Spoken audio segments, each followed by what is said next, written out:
नमस्कार दुनिया हालचाल को स्वागत करुछि मु संजय। आसंतु नजर पकाइबा वर्तमान मुख्य खबर उपरे। आजिठु खोलिला स्कूल राज्यर 20टी जिले में खरा छुट्टी शेष होगा सह आज स्कूल खोली बेले बाकी 10टी जिले में जिलापाल खरा छुट्टी अवधि को बढ़ाई 22 तारिख स्कूल खोलिबो। अनुगुल हंडपा निकट महाराष्ट्र दुई जन हार्डकोर लुटेरा सचिन गजगे और प्रकाश मादानी को ओडिशा पुलिस एनकाउंटर जो दुई जन आहत होई कटक बड़ मेडिकल को स्थानांतरित करा जायतिया बेले सेमानक निकटरू 2टी पिस्तल जबत करछि पुलिस।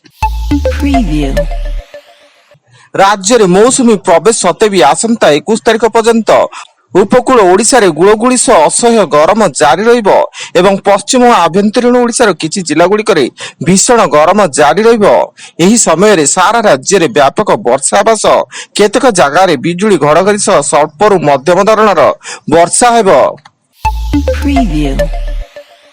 राजधानी भुवनेश्वर रे बेआईन गो हत्या और गोमांस विक्रय अभियोग खंडगिरी थाना पुलिस चढ़ऊ कर 2 जन को गिरफ्त करिछि एवं सेमानंक निकटरू 15 किलो गोमांस जबत करथिया बेले 2 अभियुक्त हेले इज्राइल खान और आजिमुद्दीन।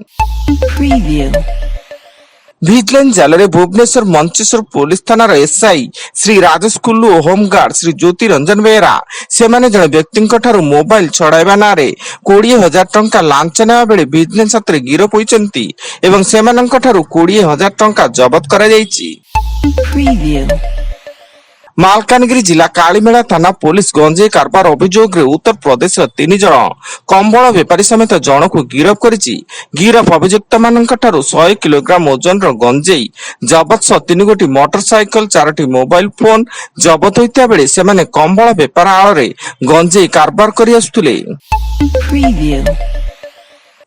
कटक चौद्वारा थाना अंतर्गत बड़पदा गां ग्राम रे चौद्वार पुलिस पक्षरु 7 जुआड़ी गिरफ एवं सेमानंक ठारू नगद 22,230 टंका गोटे तासमुटा गोटे जरीपाल और 2टी मोबाइल फोन जबत होइता बेले गिरफ अभियुक्त माने हेले सुकांत जेना कान्नू बेहरा कालंदी राउत नारायण प्रधान गोलोक बस्तिया प्रमोद राउत एवं दिवाकर महांती। निजकू डीएफओ परिचय दे लक्षाधिक टंका ठकी नेबा घटना रे कोरेल पुलिस जन को गिरफ करिछि। से जने महिलांकर पुओ को जेल रु मुकुलाई देबार प्रतिश्रुति दे 1,40,000 टंका ठकी नैथिला एवं किछि वरिष्ठ पुलिस अधिकारी और राजनेतांक सह निज फोटो देखाई लोकों को फसाउथिला। महिला को असदाचरण करथिबा नै नयागढ़ शरणकूल थाना अधिकारी सुजित दास को जिला मुख्यालय को बदली करा जायछि। से जने महिला को वीडियो कॉल करी असदाचरण करथिबा अभियोग होई तांको विरुद्ध रे मामला रुजु करा जायथिला।